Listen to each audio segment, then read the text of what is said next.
roughing the passer calls.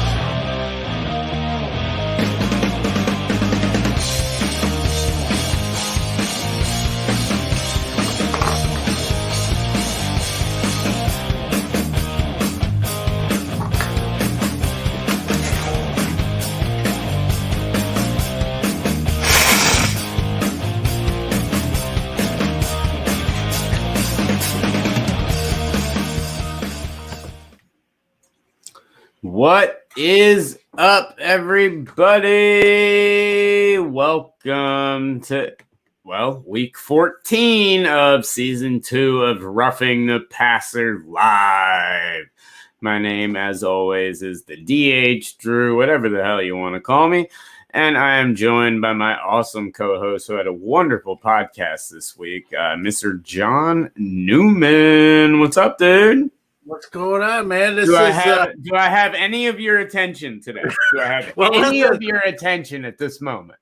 So here's a funny story. If you've seen the show before, anyone else, and obviously you, Drew, you know the camera. I have a new camera angle, and so I moved my HD cam on top of the TV. And I got to be honest with you, I didn't do this because of the game being Sunday Night Football. I actually had done this irregardless, and now it really works out because I'm looking at the camera and I'm watching this game. Well, that's lovely.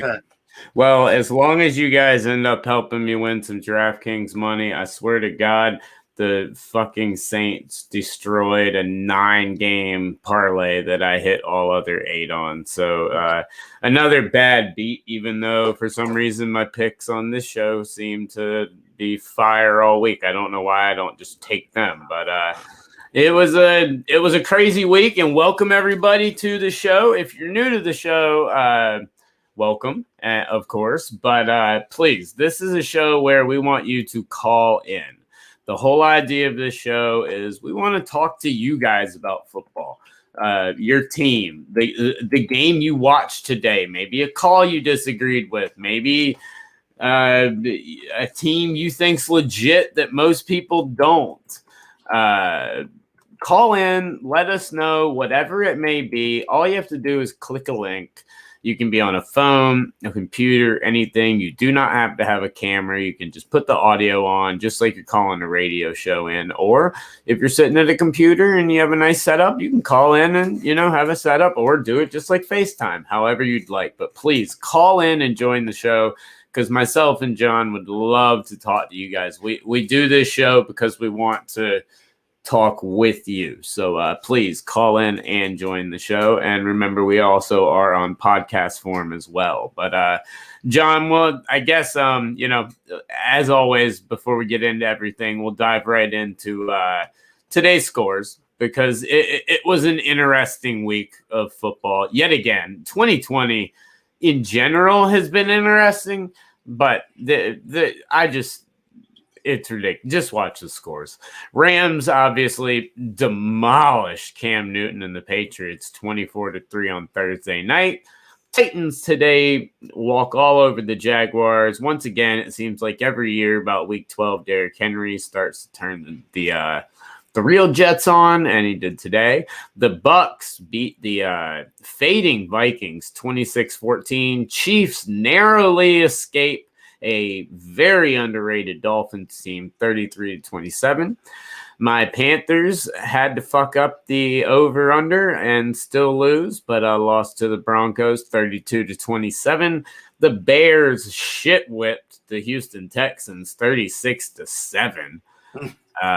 Just a ridiculous game. The Cardinals beat the Giants, who looked like they'd turned the corner, but we'll be talking about that a lot today, 26-7. The Cowboys get on track. How about them Cowboys beating the incredibly amazing FBS subdivision Bengals 30-7. And you also have the Colts beating the Raiders 44-27. Seahawks over the Jets 40-3. Speaking of amazing football teams, Packers 31-24 over the Lions. Oh my! Chargers narrowly, finally winning a close game thanks to Matt Ryan and his beautiful arm, 20-17. The Washington Washington Football Club wins. I will not call them football team. They're a football club. 23-15 over the 49ers. Eagles inching out the Saints. Fuck you guys. 24-21. And currently right now we are in the second quarter of a game that I'm really glad I took the under in. 7-0 Steelers over the Bills. And of course we have the Ravens versus the Browns tomorrow night. But there's a rundown of the scores this week, everybody. And guys, please let us know any of your games that you watched. Let us know what you thought about them and everything. But John, taking a look at that schedule, what sticks out to you the most? I think two teams, Saints and the Colts. I think one threw their hat into the mix, and the other, to me, and it wasn't really just this week's result. I was kind of leaning that way, but I think this week's result made me feel better about kind of ruling them out of being a real contender, and that's the Saints. And I know that'll surprise some people. I mean, record-wise, they're right there. There are many people's pick to probably be the NFC rep. Yes. A lot of people picking, a Tampa Bay, New Orleans NFC championship. And I'm here to tell you, neither of those teams might be in that NFC championship. So, we'll talk about that. But so, I'm just going by that rundown. The Saints and Colts. The Chiefs look like they're favorite. I hate to say it, being a Steelers guy, but they look like the favorite to repeat. They seem to score whenever they need to and at will.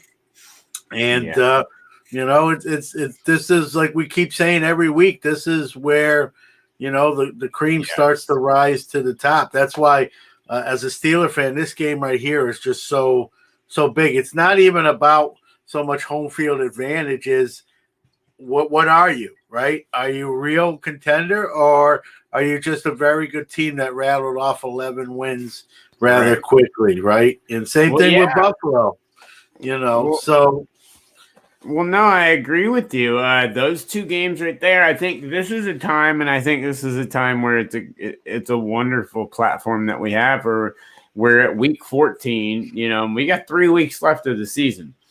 Every single week from now on, I think, we're going to be knocking teams out. Teams are going to either knock themselves out mathematically, or they're just going to show that they're not a playoff caliber football team. And 2 questions that I just put up based on 2 games. These were banners that I'd already had made and I'd planned on asking. So we're going to talk about them right now before we get into game balls and goats.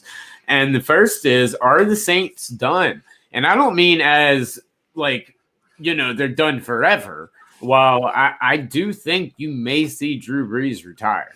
I don't think he's announced that. He's announced that. Yeah, though. I don't think he wants to go out like this. I think he may come back because of everything that happened. But well before he was taken out by injury, I'm somebody that has watched Drew Brees mostly normally it was 3 times a year because we saw him in the playoffs most years. I'd see Drew Brees 2 or 3 times against my team every year. I've watched this kid since he was really little, all the way through his prime to where he is now. He's not the same quarterback.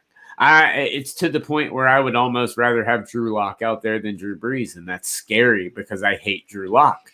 And so even with Drew Brees in this lineup, and guys, please feel free and call in and let us know what you think about the Saints right now, or let us know in the comments. But, in terms of are the Saints done?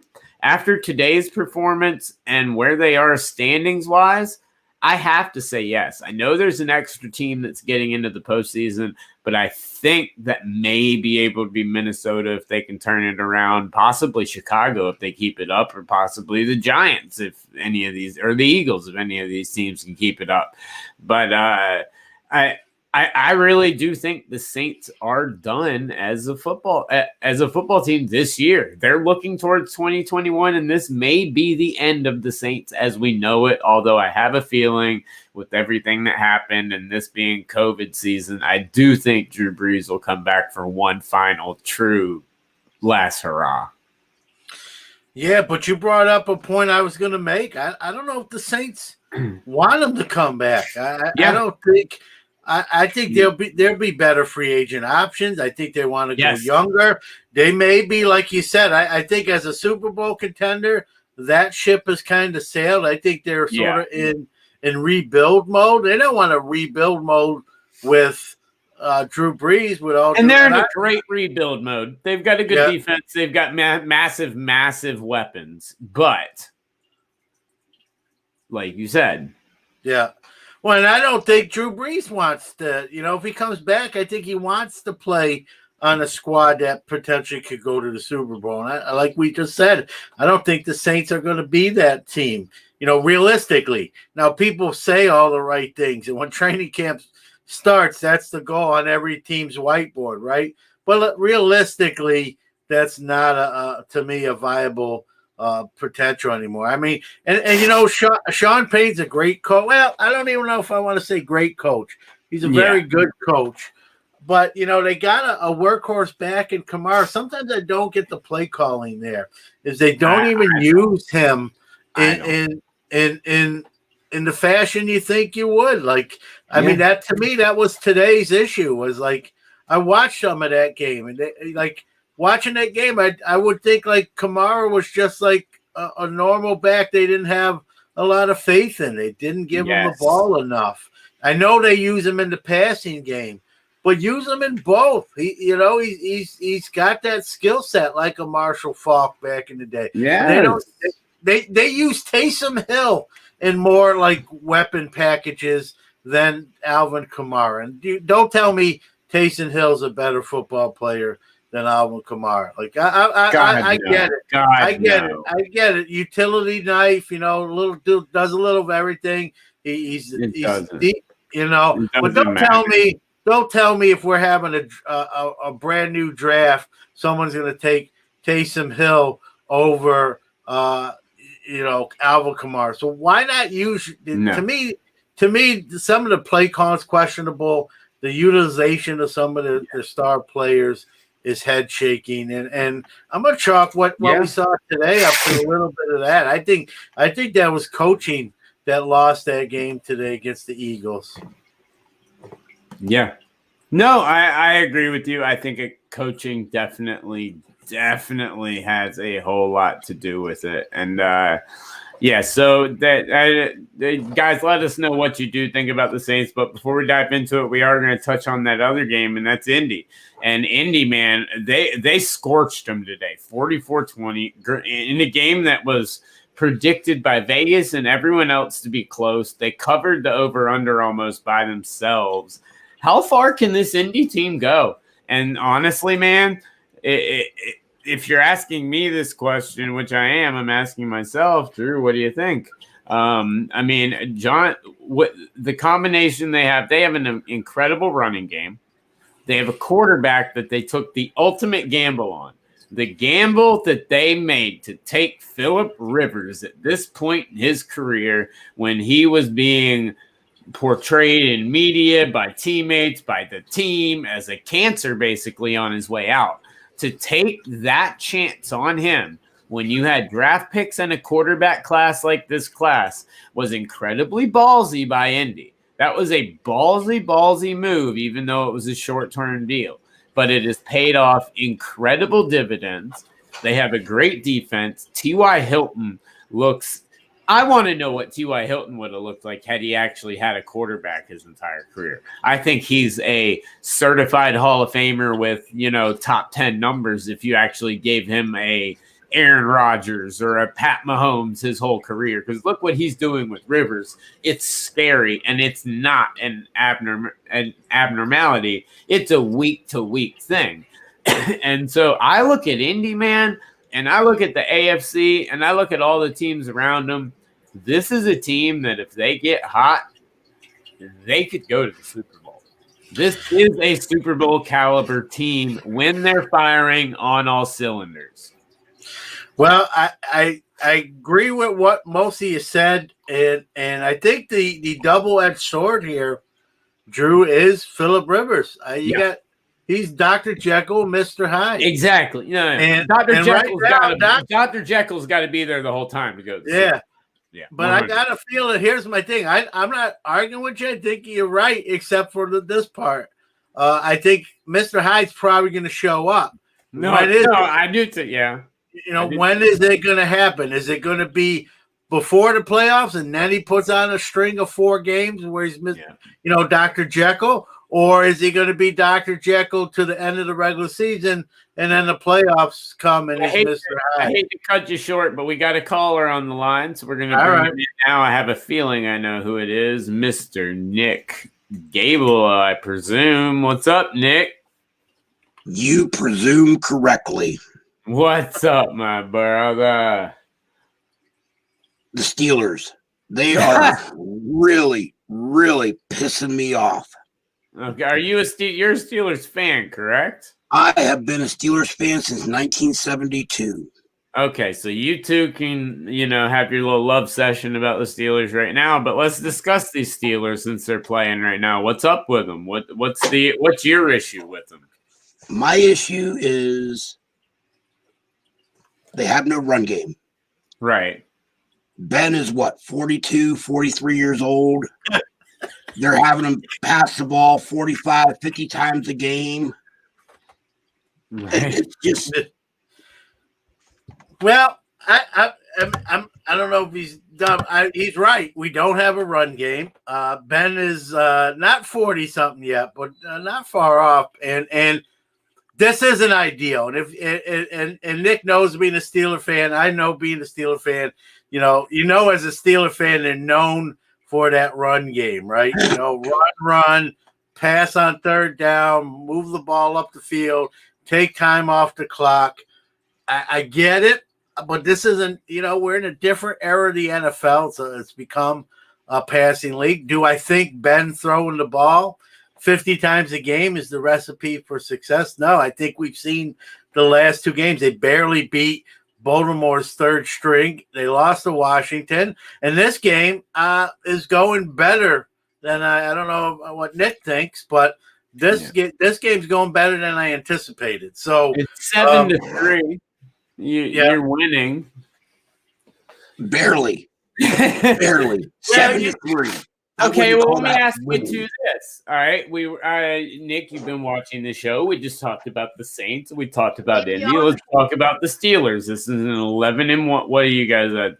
What's your record? 11-1. 11-1. Okay, 11-1. Is this a team that you feel is a true do they look like an 11-1 team? And do you think they can get back to looking like the team that obviously reeled off 11 straight? I think they're more like an 8-4 team, to be honest. They got 3 games handed to them that basically was a cluster. I won't say the rest. Clusterfuck. Yeah, I got you. Yeah. That speaking of Ben, he just threw a pick 6. Well, so much for that. As speaking of the problems that we're discussing, and yeah, Nick, I do have to agree with you. The Steelers, they're looking rough. It's definitely something they got to turn around. I don't know how y'all's schedule looks the rest of the year. I'm assuming pretty tough since it's divisional games, more than likely. But I think you guys have also been hit, and this is something that I talk about a lot on the VB show. You've heard me say this a ton. I think when teams get hit with that COVID, not even hit with it, but when their schedule is thrown off by COVID, even by a day, I think that has an effect on teams for multiple weeks at a time, because football is literally the one sport where it is all, besides golf, where it is all about repetition. It is a schedule. It is a set schedule. You know exactly what you're doing at all times of the day, all the time, and people are conditioned to it. And I think when you throw things off, I think when Pittsburgh was bouncing around because the NFL had to have Lamar Jackson play and wanted to treat teams differently, I think that threw them off their game a little bit. And unfortunately, from what I've seen from players that even get it or exposed to it or have to take that time off, a la Cam Newton and some other people, it takes a couple of weeks to truly get back into that rhythm to play a football game on Sunday. I look at it this way. They are paid professionals. They should be ready on any given night. I agree. And if they're not ready, then that's on the coach. That's not on the players. The coaching staff should have them ready to play Monday and turn around and play the next day on Tuesday if they have to. And I agree with Matt. I don't think they're a Super Bowl team. I really don't. Well, they're not right now, that's for sure. I mean, they've got 4 guys on defense hurt. They got, like we discussed already, there's no semblance of a running game. Haven't been past the ball 50 times a game. Probably not part of the original game plan. And I'm a realist Steeler fan. Like, they you know, that early first part of the season Steeler team was a Super Bowl contender. And at that time, Kansas City was not playing, like they are now. So, that's the thing. Things can change by the week, and things can change. We can be talking about this, 2 weeks from now, saying the opposite stuff about these teams we're talking about. But right now, you got guys out for the year. I mean, Bush is out for the year. Dupree's out for the year. You got Joe Hayden dealing with a concussion. No running. I mean, they've got the odds are stacked against them. They got hurt at the wrong, they had key injuries at the wrong part of the year where you can't, get them guys back in the lineup in time for the playoffs. And their offense is good enough to make some noise. But I when you down that many guys, and you got to have a running game. You got to have a running game to win in the playoffs. And so I think that's the biggest thing you can point to and say that's what's gonna be their doomsday, right? That's what's gonna get them an early out, potentially out of the playoffs. And you got a freaking joke like Cleveland that has the potential to be in the playoffs, and Steelers are like unwinding. It makes no goddamn sense. None. And that's football. That's the NFL. That's injuries. That's guys not playing well. I'm not a James Conner guy. I think he's not the back that I think we initially, when I say we, meaning the Steelers, thought they had. And so I think that's a position they're going to, I like Benny Snell. I like to see him get a shot to be that number one. I think you move off Connor. I know it's a great story. I know he's a local kid, but this is a business, right? The NFL is a business. You got to make a business decision, and whether that's you trade him, in the off season. I don't think he's shifty enough. I don't think he's fast enough. He doesn't hit the holes. He doesn't hit the holes in time, and so.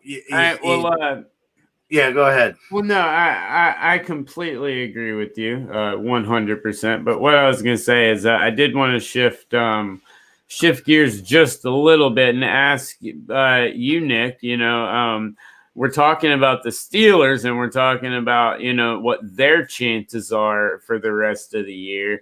What teams after? I mean, I know you well. I know you watch a lot of football. I know you watch a lot of sports. So, what teams do you feel are the teams that have a chance to be there at the end? That have a chance that are real.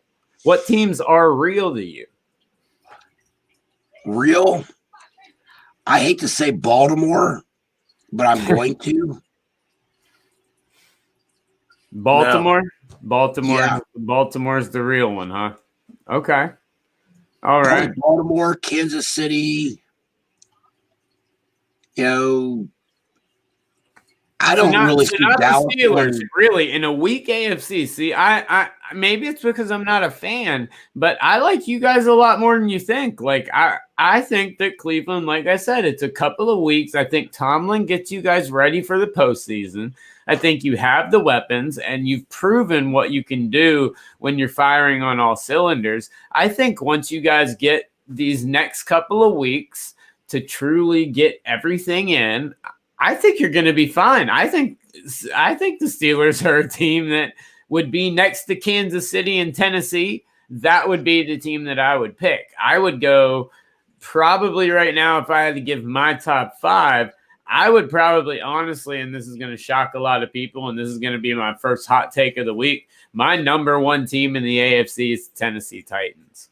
Number 2 is the Kansas City Chiefs. Then I like the Steelers. Then I like Indy. Then there's like an 85-way tie beyond there. But there's my first hot take of the week. I actually think Tennessee is the best team in the AFC.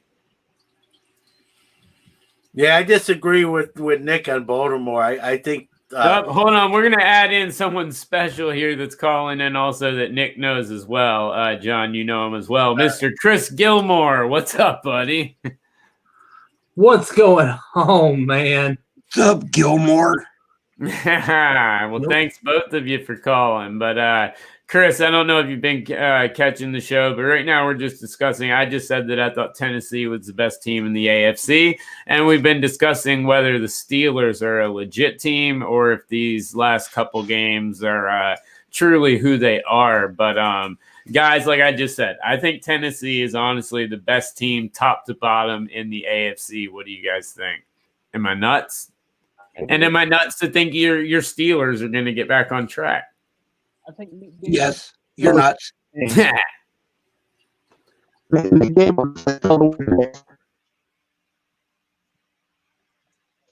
Oh, Can't hear you, Gilmore.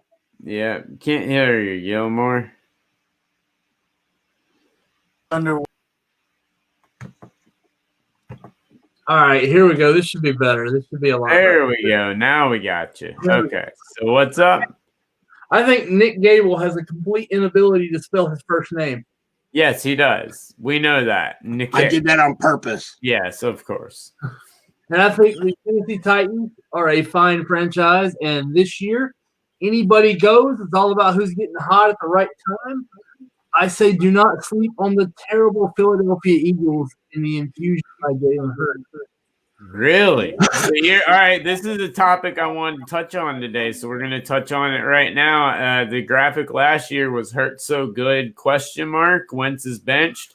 I changed it. Oh, yeah, baby. Adam Cole a little bit here in the house because he killed it today. But, yeah, so you're on the Jalen Hurts train. Well, Jalen Hurts was a winner, first off.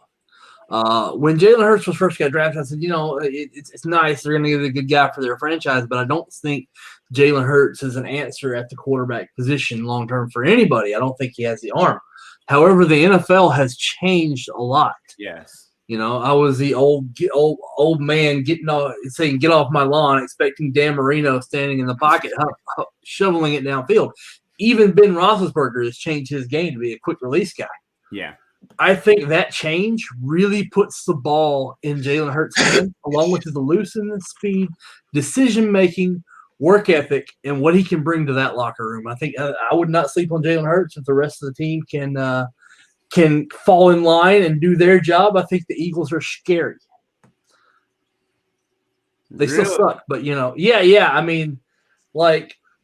One player at the quarterback position can completely turn things around. Well, yes. I'm not calling they're going to win the Super Bowl. First off, I'm saying they're going to make a run and they're going to surprise a lot of people.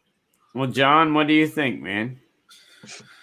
I think that this is going to play out better maybe next year. I think it's a little too late. I think I know he's been on the team, but he just got first team reps this week where he took all the snaps, and so I don't think that chemistry is going to be enough, and they may not even win that division still. I think, you got Washington still in the mix. You got, obviously, the Giants, although they look like the Giants again today when they actually playing a real football team. So, I'll agree with Chris in this respect. I think it's good. I don't see the Giants winning that division. So I think it is the Eagles or Washington. Dallas is done. They got too many injuries. No Dak. They played a JV team today and they won. When the Giants or Cowboys play a real football team, they're going to lose. So I'm going to go Eagles and Redskins. But even if the Eagles, get into playoffs, I don't think they're going to be too long for them. I think if Jalen Hurts proves to be the quarterback the Eagles believe he was when they moved, kind of picked him 2 rounds ahead of scouting reports. Yeah. Then they got a good problem. I like Miles Sanders in the backfield. They probably need a little bit of help on the receiving end. They're good on defense. They're not great on defense, but they're moving in the right direction. I believe it or not, I think Peterson gets a lot of blame. I think he's a good coach. Won a Super Bowl, and I think the biggest probably knock on Peterson, he was probably too loyal to Wentz and probably stuck with him maybe a little bit too long, and that's what I'm kind of talking about here. Might be just a little too late, but if I'm an Eagles fan after what I saw today, I'm feeling good long term, but you're missing some parts that can be acquired. We see teams go in the offseason between the draft and free agency, retool and come back and be a playoff threat. And I think Philadelphia is in a good spot. The problem they're going to have is if Hurts is the guy and plays well the rest of the year, and that's going to be your guy going forward, what do you do with Wentz? You can't trade that contract. Right. Do you cut him and eat that money? I don't know. I don't think you can do that. He's going to be probably the highest paid backup. Not. Well, no. Probably he is the highest paid. Right now, he is the highest. Yes, paid but backup. I have a feeling that there's going to be. All right, we know there's going to be a ton of quarterback shuffling at the end of this year. I mean, teams aren't going to look anywhere near familiar. I think there's going to be 1 or 2 teams that are chasing some of these top guys that miss out on them. I got to bounce. Time for vintage breaks. Sure. Later. Thanks so much for joining the show, bud. But I think there's going to be so many teams that people are going to miss out on their top guy. And I think you're going to see teams, quote unquote, settle for grabbing Carson Wentz because they think, maybe he's that 1-year answer. I wouldn't disagree with you, Drew, except that contract makes that's a very tough pill to swallow. Yeah. That contract is immense. Yes. Like that's immense. So the only way I see that happening is he would have to redo his Thanks, deal. Nick, for joining the show, bud. Just wanted to stop real quick. Thanks so much, Nick. I know you're headed off to VB as well. Thanks so much for calling in. $5 break credits also headed your way. James, what's up, man? Call in, talk some football. Call in, talk your team, my man. But going back, I think he'd have to, for him to get out of Philly, he would have to renegotiate his deal at a lesser rate. Yes. Is he going to do that? I don't know. He has the personality. He might be one of the few guys in the NFL that would do it. The other remember though, his contract was that one of the very first contracts where most was guaranteed.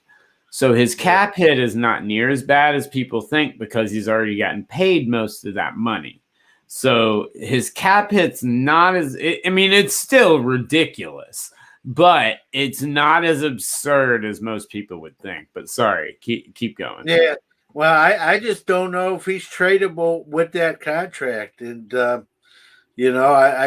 don't see him, Philadelphia may cut him, but I think he's got 3 years on that deal. Someone out there correct me. If he had 1 year on that deal, they may cut him and swallow it. But with 3 years, there's no way they're going to cut him. I think he's going to be a backup. I don't know how that's going to work. I know. It's something he's not used to. I watched that game today. It was weird seeing him on. was sort of pacing on the sideline. He looked sort of lost. I almost felt bad for him the way I know his body language was. Well, he has that little look and that body language and that feel where it's just like, wah, a little bit, But real quick, I do have to say, two people, Doug Peterson and Anthony Lynn. They're the current guys on our fire meter. For the first time ever, we're actually going to drop it some because I think after today, both of these guys, the move to Jalen Hurts and the win by Anthony Lynn in a tough game. Anthony Lynn, we always talked about he would just have to just completely tank this season. I think both of them probably saved their jobs today, especially Doug Peterson. Well, I think Doug Peterson's safer than Anthony for now. Lynn. Yeah. I think, that's what a ring will get you. Anthony Lynn doesn't have anything on his wall he can point to and say, see that? And so Lynn, he can, but it won't be there. Lynn won today, but that we're going to talk, one of my goats is in that game, and I think that's why the Chargers won that game was because of the way someone played on the other side of the field. So my at least from my point of view, my perspective, I don't feel any different about Anthony Lynn. I don't think he's a very good coach. I don't think he's the right guy for the Chargers, and so I don't move him any less on that meter. I think he stays the same. I do agree with with Peterson. I think he may have, especially if they continue to win the rest of the way, or even if they're competitive. I don't even think he necessarily has to win. If Hurts is playing, not necessarily like Herbert or whatever, but if he's playing, and really trying to, then I think he saved his job with that performance today. And that's quite incredible to me. But John, we have been going pretty long, so let's dive right in, and we'll make it quick. But our game balls and goats. So I'm going to go with you first. Drop your game balls for the day, and guys, please call in. Let us know who gets your game ball of the week. Who is the player that you thought played the best, that deserves? If we were handing out participation trophies, who gets a participation trophy this week? Or call in and let us know who played so fucking terrible they deserve to get shit whipped across the face. So, John, let's hear your game balls, my friend. Three running backs today, man. And there were some good quarterback performances. Aaron Rodgers, Russell Wilson came back to the NFL. But I'm Stop talking about quarterbacks. three running backs. Derrick Henry, you don't have to say much. He's just a machine. And two young guys that you don't necessarily expect. I think Jonathan Taylor showed today in Indianapolis what he's capable of being, what I think he is. I've been very disappointed with him before today, and today was his kind of announcement party. And if that's the kind of back that he's going to be, Marlon Mack's going to have a new mailing address next season. And another young guy, he's not a rookie like Taylor. He's a guy I like coming out, and he just has not really put it together consistently. And I'm not saying I think this is the turning point, but or is it? David Montgomery with the Bears had a huge day today, and I like him, but he's just never really shown it yet. And today, he really had a decent ball game. And I don't know if it's him or the team he's on, but he's been. I expected more from him today. He showed what he's capable of being and doing. Right. No, absolutely. I love all of those picks. I think they're all excellent. One more I'll add to the running back list, since one of mine is Derrick Henry, and I'll touch on him in a second. But Cam Akers on Thursday, amazing performance by a great rookie. But Derrick Henry, I said it earlier, man, he hits the playoffs. He hits this different gear, and that gear is fucking scary. What up, Eric? Yo, guys, call in. Let us know who gets your game ball if you or who fucking sucked. Or if you want to call in and talk about a certain game. We've been talking all day about Jalen Hurts. Lots of different stuff. I see a bunch of new people in, how far Indy can go. Let us know what team is for real, what team in the NFL that you've seen is legit. But right now I'll give you my game balls. And like I say, Derrick Henry, that dude, once it hits week 14, he reminds me of vintage AP. Once it gets to week 14 or 15, he turns the jets on and he's on another gear than everyone else on the field. And you saw it the last 2 weeks, and it's going to continue. You can see him almost coasting to 100 yards a game through weeks 1 through 10. Then he turns it on, and he can easily put up. Derrick Henry's the only running back that I would put money on to hit 200 yards almost every single week because he has that potential. It's worth putting money on to me. And so he's got one of mine. Second, Russell Wilson. I still think he should be in the MVP conversation. A lot of people have had bad games this year. Name one person who has not had a stretch of 1 or 2 bad games. There isn't one. I still give it to Russell Wilson right now. He's never gotten one. We know these awards aren't always based on just the field, but also political stuff. I think Russell Wilson's the MVP. I thought he played like it today. DK Metcalf, is phenomenal. Him and Lockett and Wilson are going to be insane together. And third, making his debut, Jalen Hurts. What impressed me the most in this one play, fucker stood in the pocket, absolutely delivered a touchdown strike, and he got crushed. It doesn't look pretty. It doesn't look amazing. It's not going to hit a million highlights, but it's a veteran play. And sure enough, like Chris Gilmore, who was on earlier, said, he's a winner. And what he did today was what he had to do to win. So Jalen Hurts gets my game ball.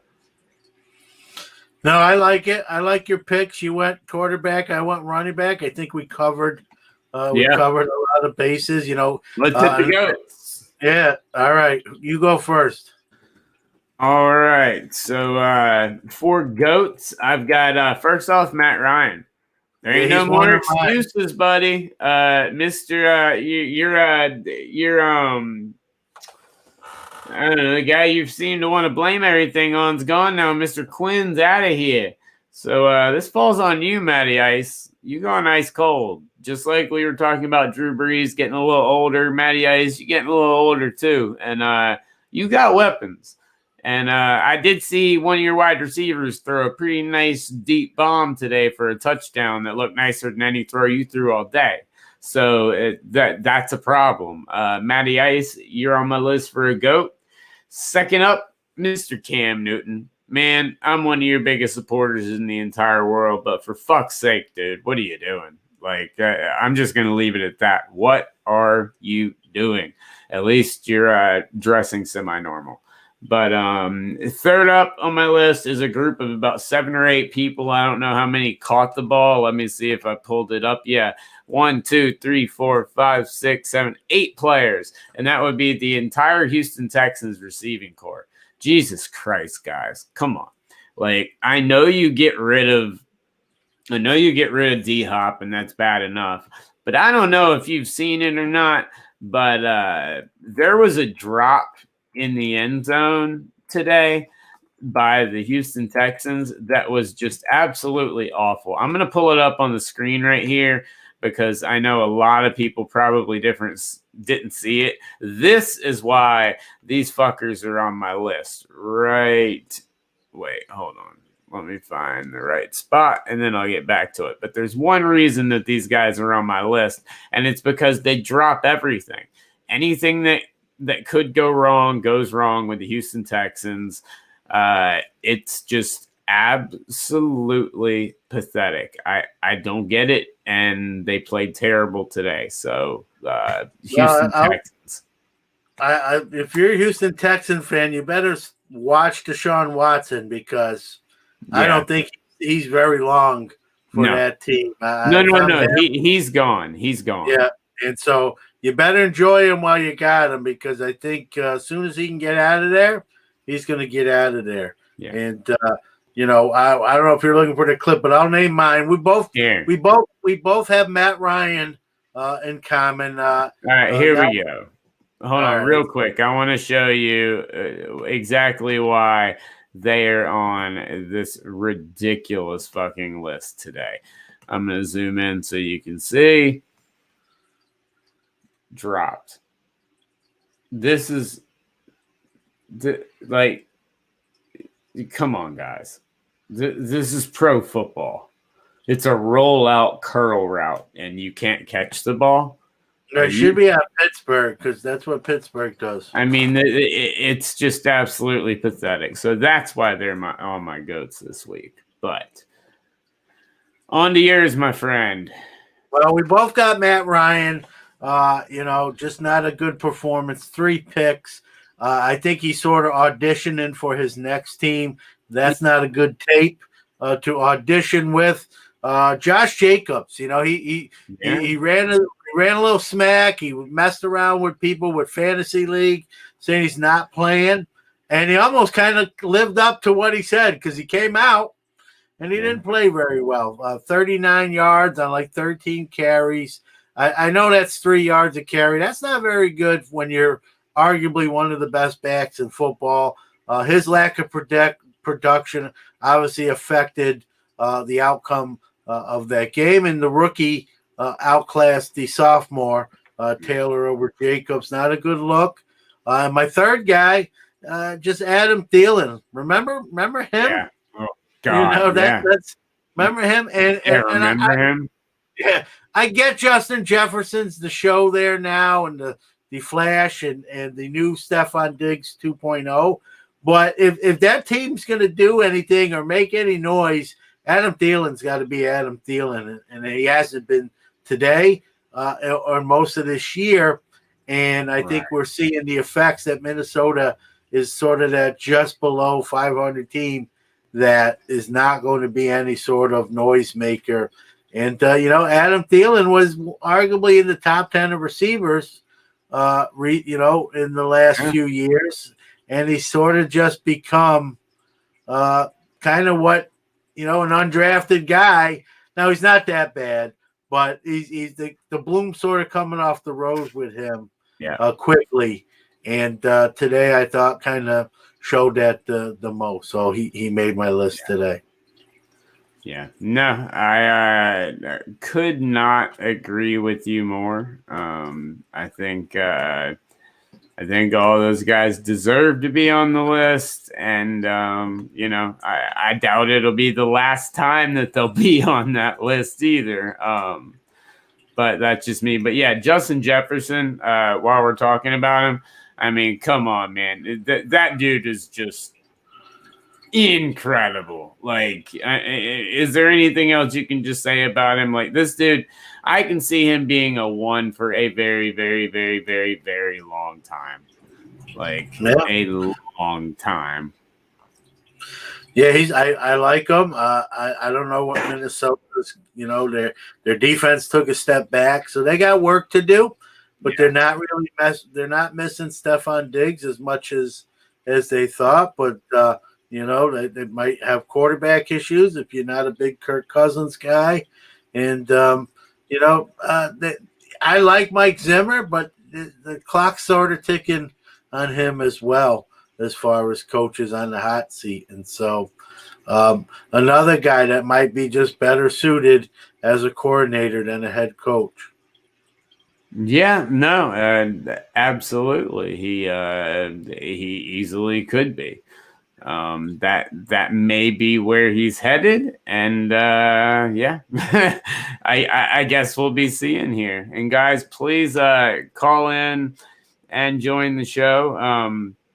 Steelers down by 9 in the third quarter. Yes, it does look like it, but please call in, join the show. Let us know where we are right, where we are wrong, all of that jazz, what we can do better, what we can do worse, what we're right on, what we're wrong on. But John, you had a hot take you said you wanted to give me, so I want to hear John's hot take. Well, hold on.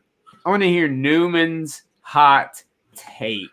So here it is. I don't know how hot it is or it isn't. It's looking like the Jets are probably going to get that number 1 pick, a.k.a. Trevor Lawrence. But I've heard some things that there's people in on the Jets staff or in the front office that still sort of believe in Sam Darnold. They think his bad play is related to a crappy coaching staff that we all know is not going to be there next year. And so there's some whispers that if the Jets were to get the number 1 pick, they may entertain not selecting Lawrence, but just trading that number 1 pick for just a barn full of picks, maybe even a player in there, and give Darnold sort of a second life with a new head coach, whoever that guy is. And so it would be a Jet thing to do, to trade out of that 1, get a bunch of picks or players. But I don't know. What do you think about that? So we lost Drew here. We'll give him a minute to come back. But, going on to that hot take that I just said. Yeah, we're back. So what's this take now? What do you think about the Jets, maybe, if they are the holder of that number 1 pick, trading out of that spot and staying with Sam Darnold and giving the coaching staff coming in a chance to correct his ills and get who knows what for that pick. And you think that that's going to happen? I don't think it's going to happen. Okay. Let me say that. But I think it's a potential. If anyone would do something like that, it would be the Jets. Yes. If gun to head, I don't think they're going to do that. Okay.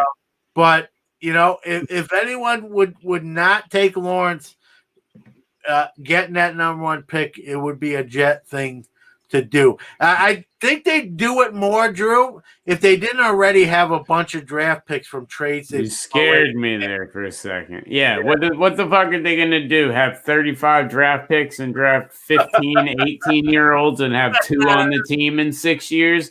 I mean, let's let Adam Gase. I can't even make my eyes go the 35 directions he makes 2 go. But, what the fuck are they going to – no. Sam Darnold's gone. If I'm them, I don't know if I trade back. What's the dude from North Dakota State?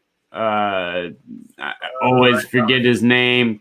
Yeah, me too. I love the kid. He has very little experience. He's green, but he looks incredible. He reminds me a lot of Mahomes and Herbert. I would be chasing after him and trading down, getting those extra picks, getting a good offensive lineman, getting a solid number 1. But this comes down to scouting, man. This comes down to their personnel way beyond just the coach.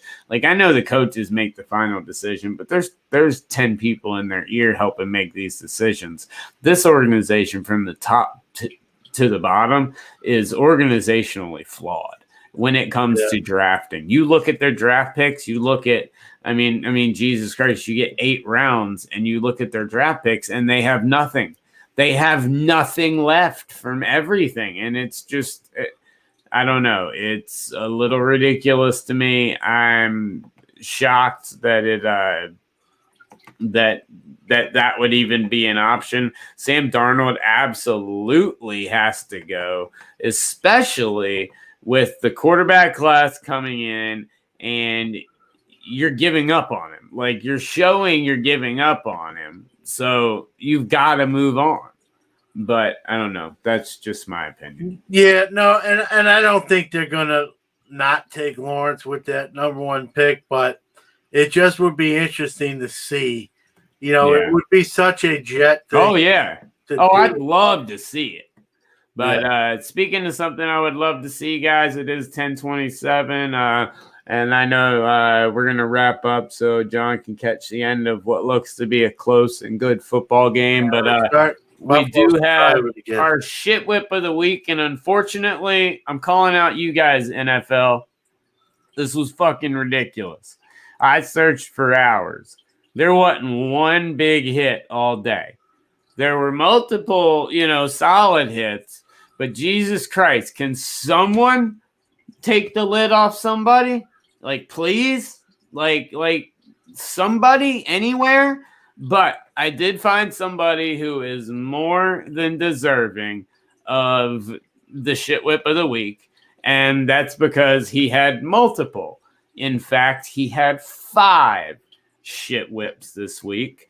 And that is one man named Hassan Reddick, who had 5 sacks today on. Probably should have been a game ball guy. Honestly, I think I think we shafted him on the game ball. Yes. So we'll give him this. We'll give him live. The last one, this last one right here, almost qualifies. Had he done the old school, I'm gonna strip and then still hit you hard, they were a bunch of, solid. I like how he kind of tries to drive him. I like this one where he makes sure he drives him to the ground. This, another one, get on the ground.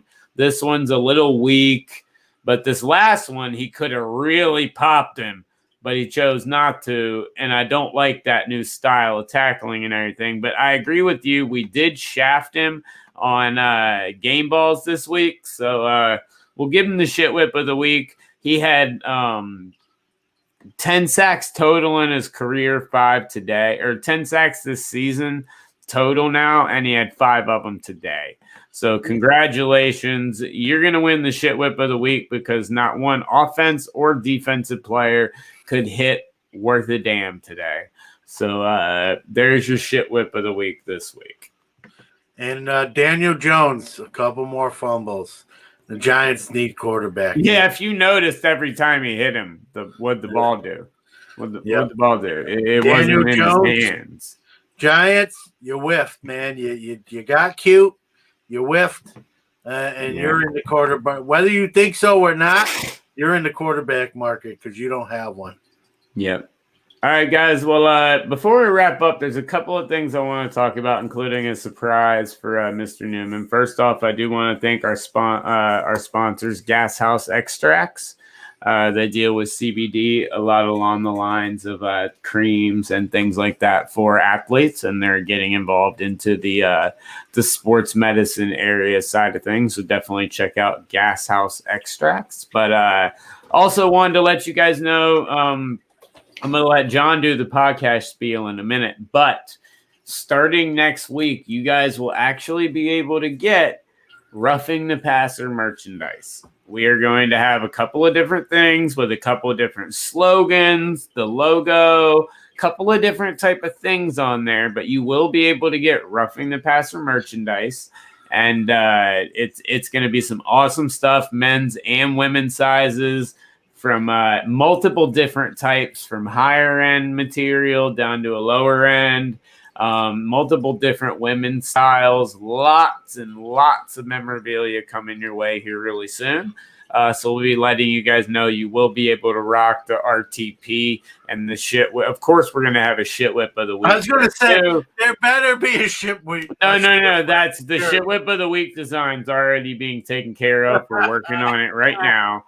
That's got to be the number one seller. But that's a surprise that John did not know about till just now. But thank you guys so much for watching the show as we head in towards the final stretch of the year 2 regular season and the playoffs, as I can't wait for year 3. But we got some awesome merch coming your way this week. But Mr. Newman, for those that might not be able to catch us live, let them know how they can still get in touch with us. Yeah, you can catch the podcast on most, if not all, major podcast platforms. Show's just as good. In my opinion, because we're talking about the NFL. If you think we're ugly, like some may, it gets you to avoid having to watch us. But if you're listening to us in audio form only, also realize that we're live when we do this, Sunday nights, 9:30 p.m. Eastern. And we'd love to have you be part of the show. We saw a couple guys call in today That's great. And call in. You don't even have to be on the screen. You know, the guys that called in today did not show their face for whatever reason. I don't know if they're in the witness protection program or what have you. But that's okay. They came in, brought their takes with them. And here's the thing. Call in on Sunday night. Talk with us, whatever, or tell us we're wrong, tell us we're right, change the subject. And on Monday or Tuesday, listen to yourself on the podcast and tell the girl you're interested in that you're a podcaster, Chicks Dig podcaster. Hey, dude, Chicks Dig podcasters and Chicks Dig the guests on the show. So make sure you call in and join this show. But what up, Ziggy?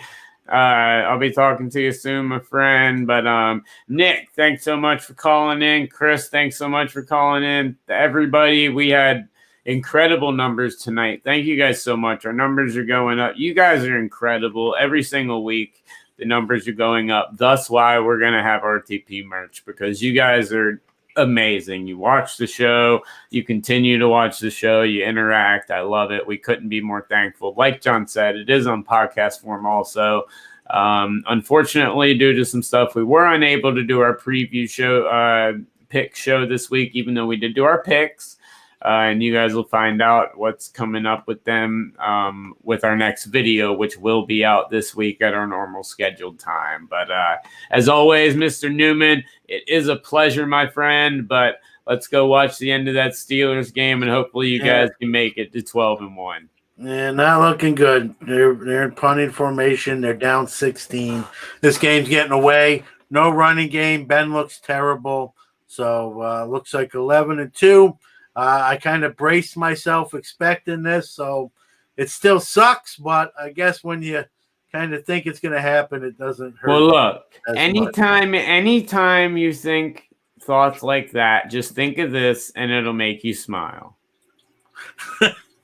Just think of this anytime you get down.